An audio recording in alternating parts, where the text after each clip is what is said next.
Hello friends, good morning, welcome back to my channel. তোমরা সবাই কেমন আছো বলো? আশা করি ভালো আছো, আর আমিও ভালো আছি।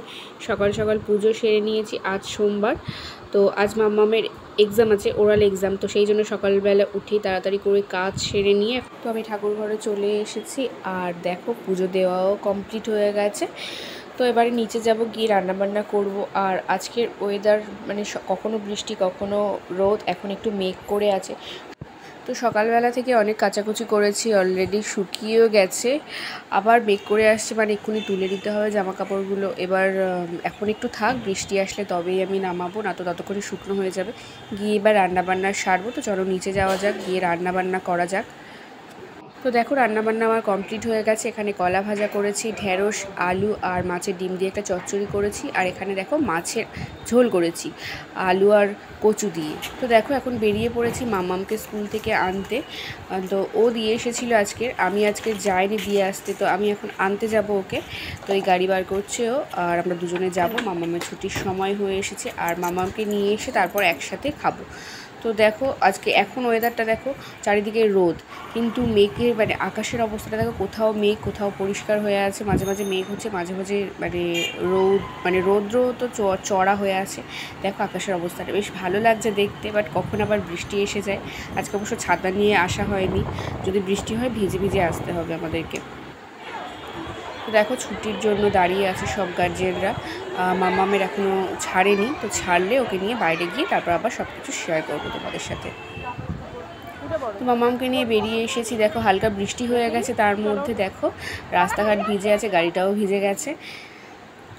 তো এই যে মাম্মামকে নিয়ে গাড়িতে করে চলে যাচ্ছি। মাম্মাম আজকে খুব খুশি, মানে আই থিঙ্ক ভালোভাবে পড়াশোনা করেছে, তো সেই জন্য খুব খুশি খুশি লাগছে। দেখো বললো খাতায় আমি স্মাইলি পেয়েছি, যার জন্য আমি খুব খুশি। তো দেখো রাস্তাঘাটে জল ভর্তি, মানে ভালোই বৃষ্টি হয়েছে। যাওয়ার সময় মানে একদম রোদ ভর্তি ছিল, এখন দেখো মানে বৃষ্টি হয়ে রাস্তাঘাট ভিজে গেছে। তো চলো বাড়িতে যাওয়া যাক, বাড়িতে গিয়ে তারপর খাবো, খুব খিদে পেয়েছে। তো চলো যাওয়া যাক। আজকের গেট পড়েনি, মানে আমাদের এখানে গেটটা পড়লে আর অনেকক্ষণ দাঁড়িয়ে থাকতে হয়। তো আজকের গেটটা তোলাই ছিল ঠাকুরের কৃপায়, তো সেই জন্য তাড়াতাড়ি করে বাড়িতে চলে যাচ্ছি। তো চলো যাওয়া যাক। বেরিয়েছিলাম কিছু বাজার করতে, যেহেতু কাল বিপত্তারিণীর পুজো আছে, কাল মঙ্গলবার, তো সেই জন্য কিছু জিনিস কেনাকাটা করার ছিল, পুজোর সামগ্রী। তো সেগুলোই কিনতে গেছিলাম। ভেবেছিলাম হয়তো গিয়ে তোমাদের সঙ্গে সব কিছু শেয়ার করবো, বাট একা নিয়ে মানে মাম্মামকে নিয়ে গেছি, পাড়ার দোকানেই গিয়েছিলাম, তবুও কিছু শেয়ার করতে পারিনি। দেখ, কালকে যেহেতু ডুরি বানাতে হয়, মানে হাতে পরার যে ডুরি, সেই বানাবো। এই সুতো কিনে এনেছি, তারপর আজকেই সব বাজার করে নিয়েছি, যেহেতু কাল অনেক সকালবেলা পুজো হবে, মানে 10টার মধ্যে পুজো হবে সেরকম শুনেছি। তো মিষ্টি কিনে নিয়ে এসেছি, আর কিনেছি মানে ময়দা কিনেছি, তেল কিনেছি, মানে ভাজাভুজি করার জন্য। দেখি কতটা কি করা যায়।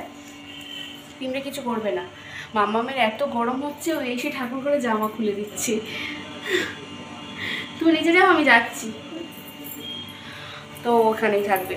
তো এখন একটু নিচে যাব, এখানে ঠাকুরঘরের সব জিনিসগুলো রেখে গেলাম, আবার আসবো একটু পরে, এসে ঠাকুরের ডুরি বানাবো, তখন তোমাদের সঙ্গে আবার সব কিছু শেয়ার করবো। ঠাকুরঘরে এসেই বানিয়ে নেবো, আর নিচে গিয়ে বানাবো না। তো চলো দেখতে থাকো। টাটা বলো। তো দেখো, নিচ থেকে একটু চা খেলাম, চা খেয়ে একটু মাম্মামকে পড়াতে বসেছিলাম, তারপর চেঞ্জ করে ওপরে এসেছে, যেহেতু ঠাকুরের জিনিসপত্র করছি সেই জন্য শুদ্ধ বস্ত্রে এসে করতে হয়। তো খাওয়া দাওয়ার কাপড় ছেড়ে ভালো জামা কাপড় পরে, মানে নাইটি পরে চলে এসেছি ওপরে ডুরি করতে। দেখো এইভাবে 13টা মানে 13 সুতো নিয়ে, মানে ওই যে সুতোটা এনেছিলাম ওটা দিয়ে করতে হবে। তো সেইভাবেই শুরু করেছি। তার আগে বিকালবেলা আমি ঘুম থেকে উঠে উঠোনে গিয়ে দুর্ব ঘাস তুলে এনেছি, কারণ সন্ধেবেলা তো আর ঘাস টাস তোলা যাবে না, পোকামাকড় বা মশা, তো যার জন্য বিকালবেলা আমি তুলে নিয়েছিলাম দুর্ব ঘাস। তো সেগুলো বেছে পরিষ্কার করে রেখে দিয়েছি। আর এই দেখো অনেকগুলো তৈরি হয়ে গেছে অলরেডি আমার, দেখো। তো তোমাদের সঙ্গে পুরোটা আমি শেয়ার করতে পারিনি, তো এটা লাস্ট বানাচ্ছি। তো এটা হয়ে গেলে আমার তৈরি হয়ে যাবে। এই যে 13টা দুর্ব ঘাস পরিষ্কার করে রেখে দিয়েছি ছোট ছোট করে। তো এই যে 13টা গিট ফেলতে হবে, তো তারপরে রেডি হয়ে যাবে ডুরি। তো এগুলি কালকে পুজোতে দেওয়া হবে। আমাদের 4 জনের 4টে প্লাস কালী ঠাকুরের একটা, মানে ঘরের কালী ঠাকুরকে দিতে হয়, তো সেই জন্য কালী ঠাকুরের একটা, আর আমাদের গাড়ির জন্য একটা। তো এই হচ্ছে ডুরি, এই কটা করবো, করে রেখে নিচে যাব। তো আজকের ভিডিওটা এই পর্যন্ত। সবাইকে টাটা। সবাই অবশ্যই কমেন্ট করে জানিও কারা কারা বিপত্তারিণীর উপোস করো বা করেছো। চলো আজ এই পর্যন্ত, সবাইকে টাটা, সবাইকে গুড নাইট, সবাই ভালো থেকো এবং সুস্থ থেকো।